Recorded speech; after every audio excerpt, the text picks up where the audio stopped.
revolutionary. Just an ordinary, hungry, screaming Ghanaian who wants to contribute. Visionary. Difficulties were dissolving into chaos, and you needed somebody to actually take the bull by the horn. Patriotic. Let me on sensational images and recognize Africa as the continent of the future. So there was something about him which you could recognize, so you wouldn't question what he said. This iconic figure rallied the nation. He meant well for Ghana. If he has to pay the ultimate price, he was ready to do that for the good of this country. His main interest is about the people. Yet, divided opinions. Nobody heard Papa's side of the story. Jerry John Rawlings. Testimonies to a Patriot. I don't care who you, in Italy, in France, in Britain, America bring into power in my country. But I would wish you would contain them enough from declining into massive corruption and brutality and tyrannical tendencies. Because if you do not contain them, what happens is that they become so corrupt, they are now afraid of free and fair elections, and they refuse to leave power, and then we have volcanic eruptions.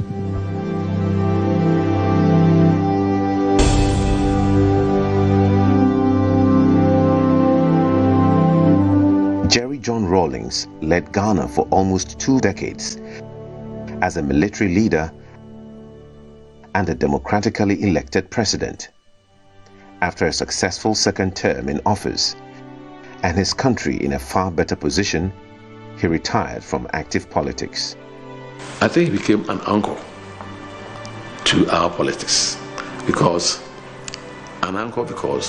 both sides of the political divide were all moving towards him for advice and for counsel.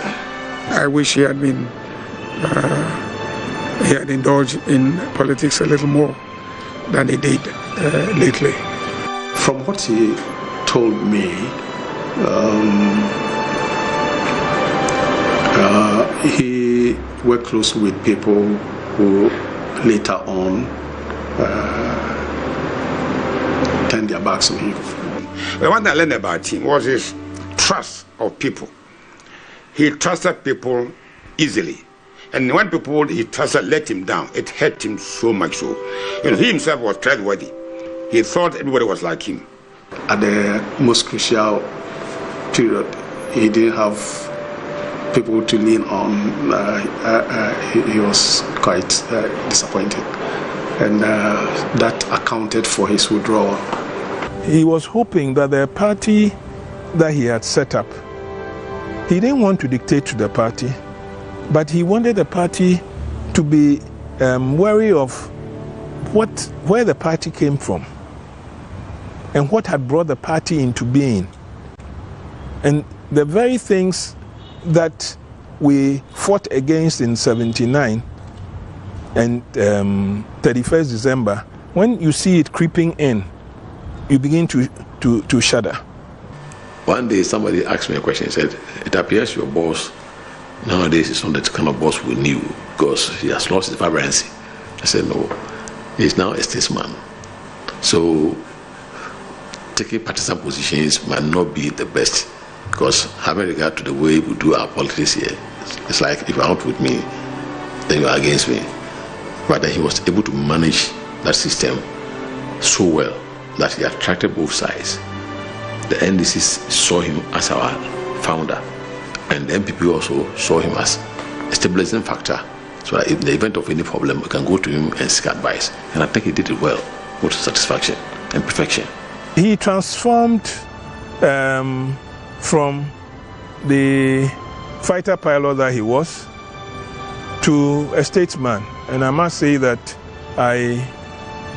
I'm very, very proud of him. One of the biggest attributes I found in him was that we started off in the 70s, and we're talking about values, human values. We're talking about these issues about integrity, accountability, and this thing. And I'm very, very confident that all throughout, after all he had been through, even when he was president, you could sit down with him and talk about these values. It's not everybody you could do that with. And sometimes when things were not too strong, you could see that he wasn't as, but he maintained those values. And I really respect him for that.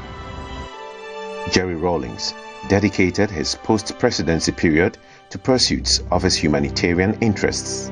His service to the United Nations, African Union, and other global agencies contributed in making the continent a better place. He was also, I think, a very strong West African. He was a strong West African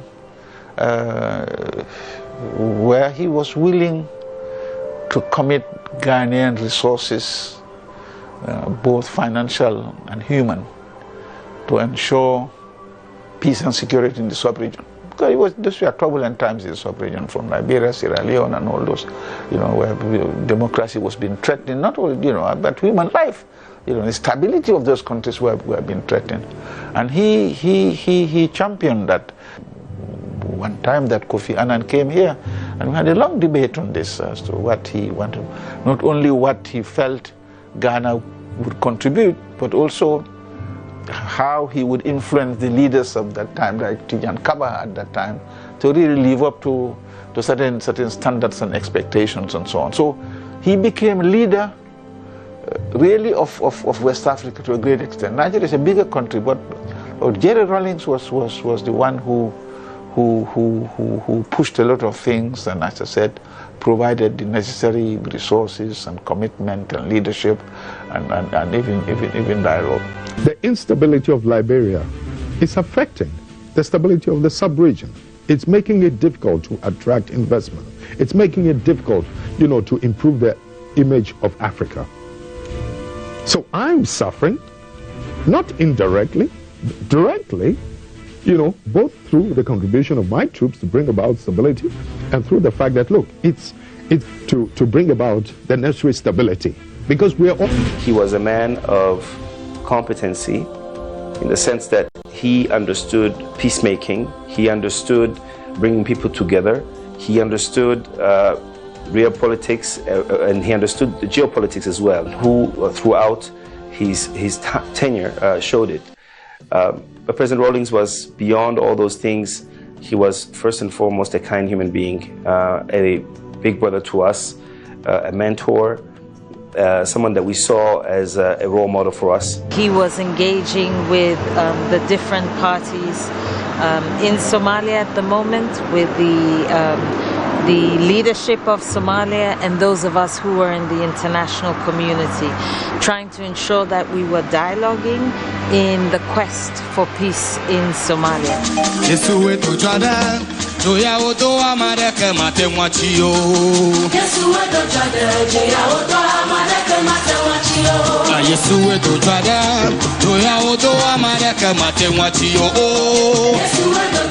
From a young revolutionary did not come without huge sacrifices, family, friends, and personal sacrifices.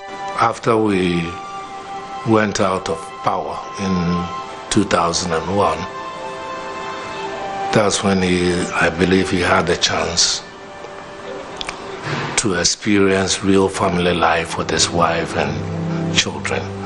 But the formative years, the natural bonding that he should have had with his children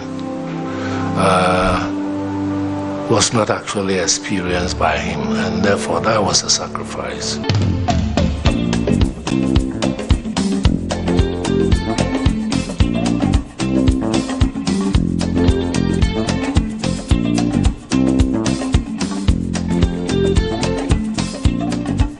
The legacy of Rawlings will not only be the physical evidence across the country we can point to, but a legacy of democracy, of values, principles, his love for the common people, and an echoing voice of conscience for the nation.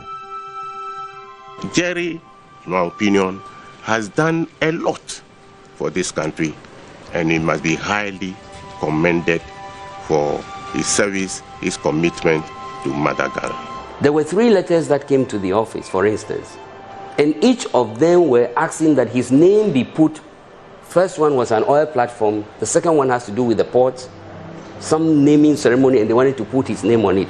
The third one came from UDS, and he wrote within that letter that he would rather his name be written in the hearts of people than on monuments, roads, and buildings.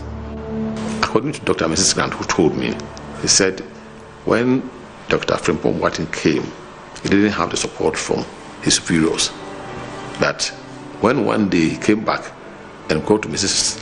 Mary Grant, Dr. Mary Grant took him to Chairman Rawlings, and Chairman Rawlings instructed that immediately he should be assisted in getting a center established. This is what impressed me about him. He didn't know me, had not seen me before, but the fact that he supported the program told me that he did it not out of political expediency or anything, but he was convinced about what we were doing. And this is something that I thought was very, very impressive. I had completed my common entrance examination and was awaiting an opportunity to go to Prempeh College. But the funds were not there, even to assist me with a partial scholarship I had. Just by participating in an examination which was organized under the auspices of President Rawlings, I was able to get the opportunity to travel to Cuba and have secondary education, free secondary education for that matter, and tertiary education, and graduate as an optometrist, come back to Ghana, work at several top hospitals, and eventually go into private practice. He once told me, discipline is the bridge between goals and accomplishment. If you are not disciplined, you cannot achieve anything. And I was looking at his face. Discipline is the bridge between goals and accomplishment, which is a fact. Say, look at me. I'm a disciplined man. More so, I'm a soldier. What do I need? I can die tomorrow, he was telling me. And this is exactly what has happened. The former president of Ghana, Jerry Rawlings, has died at the age of 73. Tributes are pouring in from across the continent after the passing of Ghana's former president, Jerry Rawlings. He was the first president of our Fourth Republic, a man who held the supreme office in Ghana, and therefore his passage has to be a matter for the Ghanaian nation.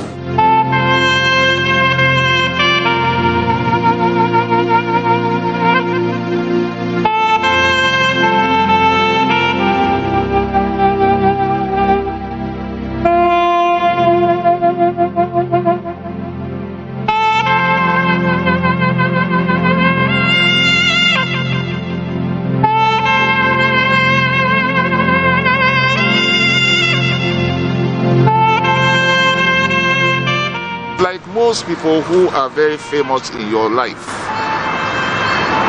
you don't expect them to die. You don't. Human as he was, human as I am, it was difficult to associate him with death. He was a personification of life. How can someone like him die? And how is Ghana going to be when he's not here? It hit me like a thunderbolt because I never thought for a moment that he will go so soon. When you have a legacy that he has, you can't mourn someone like that. You have to just celebrate their life, and you thank God that they came through.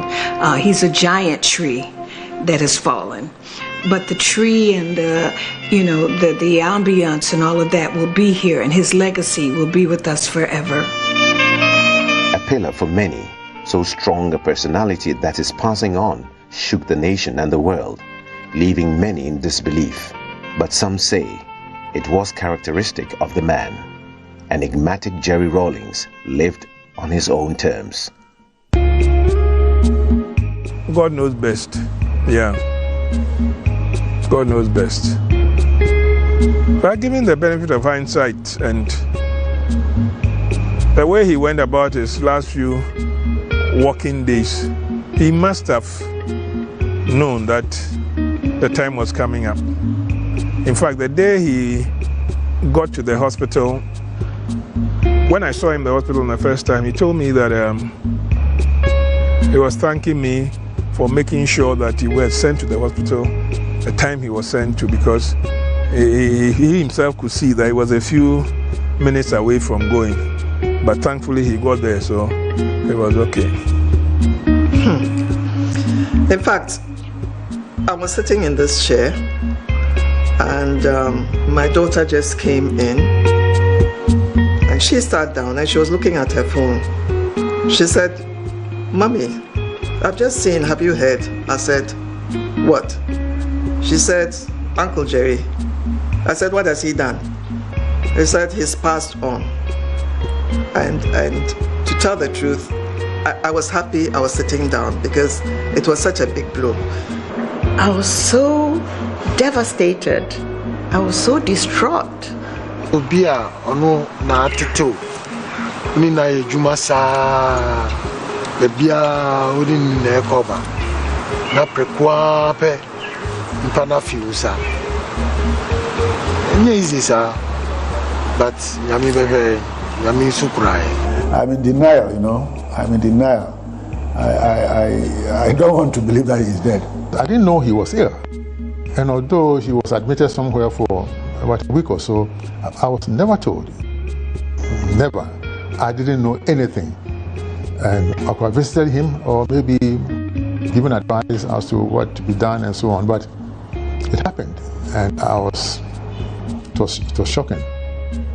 I don't believe this.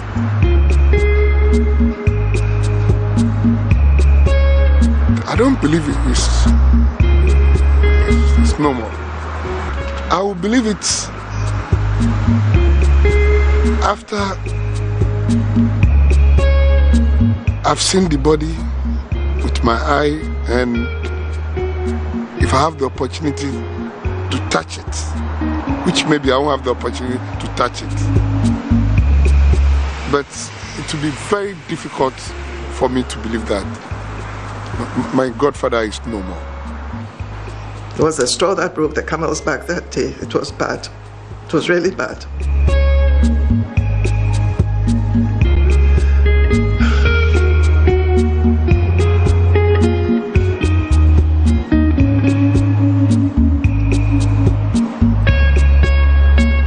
He can never be replicated. He was different, and he was solid, and he was sincere. He was loyal.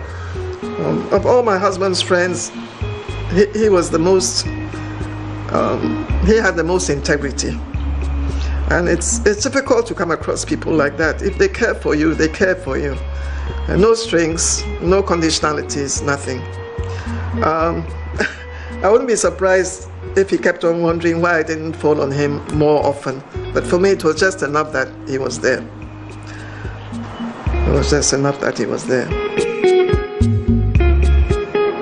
I'm extending my heartfelt condolences, my most profound thoughts and prayers will be with us throughout.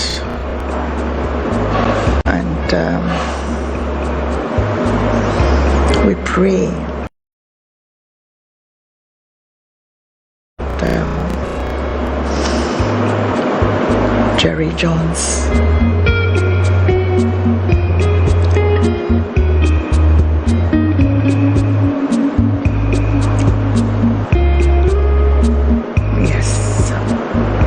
will rest in peace. His perfect soul will rest in peace. I'm sorry.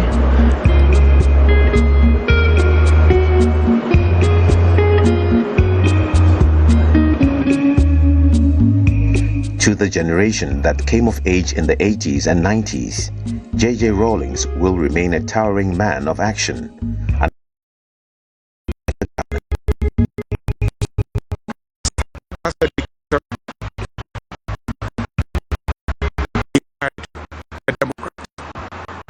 want to salute the late President Rawlings, and I will do so on behalf of all my colleagues in the profession of arms at the time who remained in the trenches with him, who fought along together. We were fighting poverty, we were fighting greed. All those days that we were fighting, on behalf of all those, I still salute him today, even though he's not with us. And I would like to extend my condolences to his wife, his dear wife, and his children. Indeed, to all Ghanaians, because I think we've lost a formidable leader. Not only because he did everything right, but as a human being, in the course of your performance, certainly it's not everything that's going to go right, but majority of what he did helped save this country. And beyond, I think, he did so for other African countries. I talk about Liberia. Sierra Leone is there, you know. Well, he's someone to be missed. I spent these last few months, particularly because of the mother's death, very close to him. And his death is hard, but you consider what he's done for the country. He was dedicated, and he was a true patriot. I don't care what anybody says. He would do anything for this republic. It will take me some time to recover. But God's ways are not our ways. May the giant soldier rest in perfect peace. If salvation is a matter of believing what God said, he had it. Believing what God said about his only begotten son, he had it. His life may not be perfect like any of us, but I can assure you he had the heart of Christ. May his soul rest in peace. And anybody who knows these things about him, thank God for meeting him. It's been a privilege. The white man who brought the Bible into my country, he is the same person who has gone and invented the lie detector test, the chemical interrogation test. I would dare you to go and line up some of your finest policemen, some of your finest heads, some of your finest, what you call it, judges. Make any allegations against me. Whatever questions you want to ask, take me through a chemical interrogation. I will be the one who will pass. If we can learn to be bold enough to restore the value of truth in our society, then we will have justice.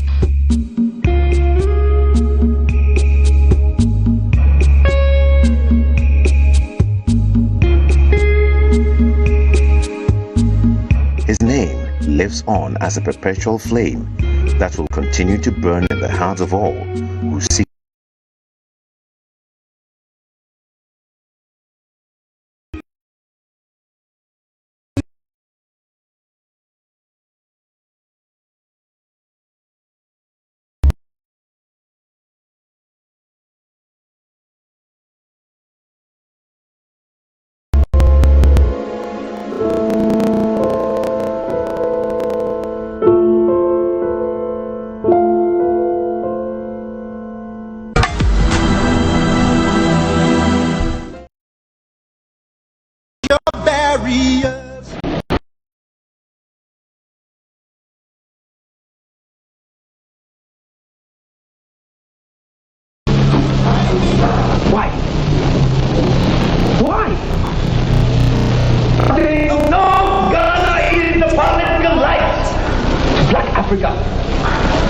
Whatever Ghana initiates, stand up other places.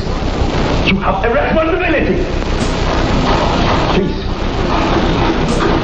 A lot of you no doubt know this, but how do you implement this? The victory, will come from you. They've orchestrated a whole lot of blunders. Consider this as the one very good and rewarding thing. by that era. In their attempt to break it, the revolutionary thing fermenting in the country. Emasculation, to keep you and I down, to see things from only the limited perspectives that affect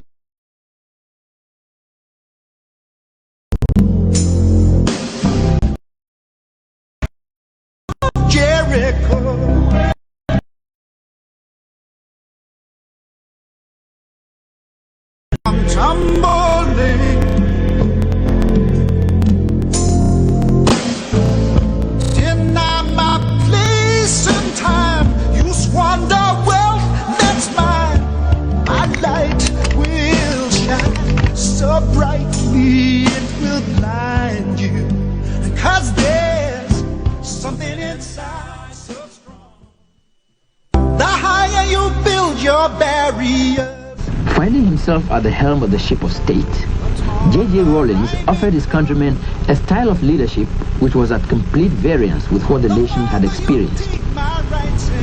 The concern expressed by him for the welfare of the vast majority of Ghanaians who live in the remotest areas of the land is shown by the many visits he is paid to whip up their enthusiasm.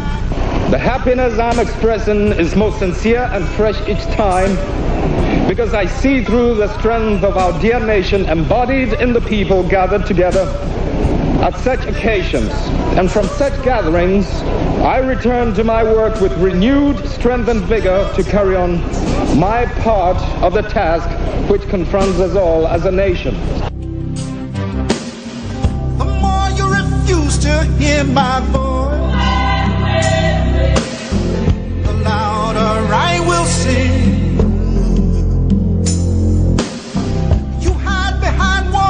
Jericho, our lies will come tumbling. Deny my place and time, you squander wealth that's mine. The higher you build your barriers, the taller.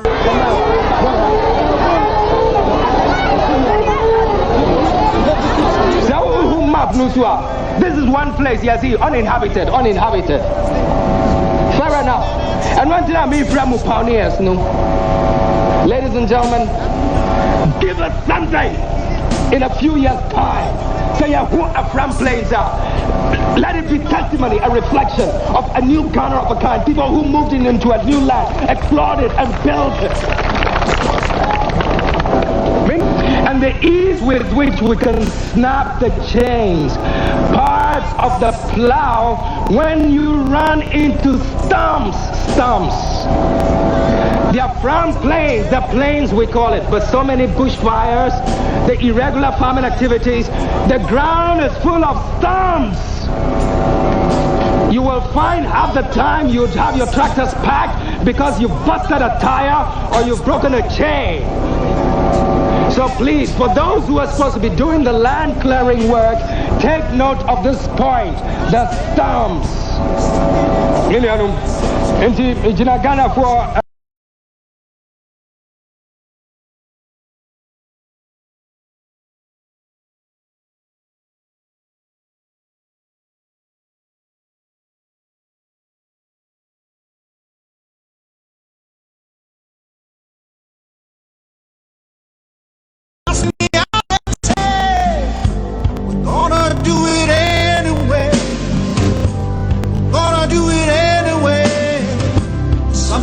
So strong, and I know that I can make it.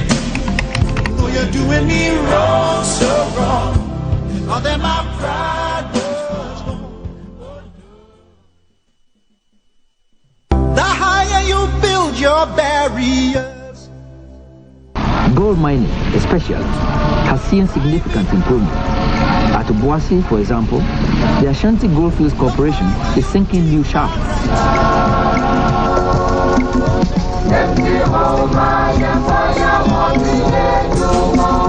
Ladies and and gentlemen, what we're talking about is teamwork, the mutual respect which exists between members of a team dedicated to achieving a positive goal, irrespective of their rank, irrespective of their race, color, or skin. And I believe that Ashanti Goldfields can offer us a number of lessons about teamwork. We have welcomed genuine investors who are prepared to accept our mission to build a just, prosperous, and dignified nation. And the partnership between Ghana and foreign investors in this particular mine is today a good example of the mutual benefits that such a relationship can achieve. We welcome foreign investors who are willing to respect our rights and make a meaningful contribution to the economic development of the country. Deny my place and time, you squander wealth that's mine. My light will shine so brightly it will blind you. 'Cause there's something inside so strong, so strong. I know that I can make it. Oh, you're doing me wrong, so wrong. If all that my pride was gone, oh no. The higher you build your barriers. My brothers and sisters, all over the country, the very important exercise of registering all qualified voters is taking place. Many of the people who are now qualified to vote have never taken part in this kind of exercise before. Someone who is just over 18 years old today might have been only 8 years old or in primary class 2 or 3 when the last registration exercise probably took place. It is therefore not surprising that there are some misunderstandings about the purpose and importance of this exercise and therefore a corresponding need for more public education. It is the duty of all patriots, be they chiefs, town development committees, CDRs, 31st December Women's Movement and Progressive Associations, CDOs, to assist in educating members of their communities. Our teachers will be useful in this exercise. Everybody is aware that registration is a necessary prelude to voting. If your name is not on the voters' register, you cannot vote, and neither can you present yourself as a candidate for election. My light will shine so brightly it will blind you. 'Cause there's something inside so strong, so strong. I know that I can make it. Oh, you're doing me wrong, so wrong. If all that my pride was gone, oh no. Something inside so strong. The higher you build your barriers, the taller I become. The farther you take my rights away, the faster I will run. Another noteworthy visitor was Mwalimu Dr. Julius Nyerere, the chairman of the South Commission and former president of the Republic of Tanzania. For his contribution to the struggle to emancipate the African continent, he was decorated with the nation's highest honor, Order of the Star of Ghana. Hear my voice, the louder I will sing. You have deny my place and time. You squander wealth that's mine. 'Cause there's something inside so strong, so strong. I know that I can make it. Oh, you're doing me wrong, so wrong. If all that my pride, the higher you build your barriers.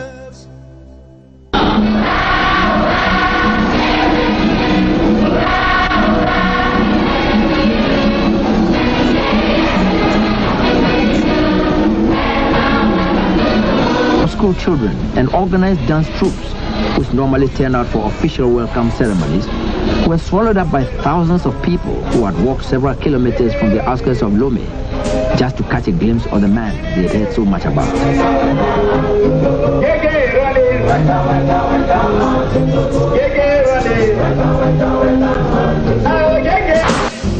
The louder I will sing. You hide behind walls of Jericho. Our lies will come tumbling. Deny my place and time. You squander wealth that's mine. My light will shine so brightly it will blind you. The higher you build your barriers. The swearing in of President-elect Flight Lieutenant in by His Lordship, the Chief Justice, Mr. Isaac K. Aban. And there you have the state sword. And let me remind you, it is in Lieutenant Jerry John Rawlings. Do in the name of the Almighty God. Do in the name, faith, and allegiance To the Republic of Ghana. to the Republic of Ghana, As by law established. as by law established, That I will uphold. that I will uphold The sovereignty.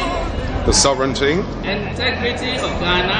and integrity of Ghana, And that. I will preserve. protect, And defend the Constitution of the Republic of Ghana. and defend the Constitution of the Republic of Ghana. So help me God. I know that I can make it. You're doing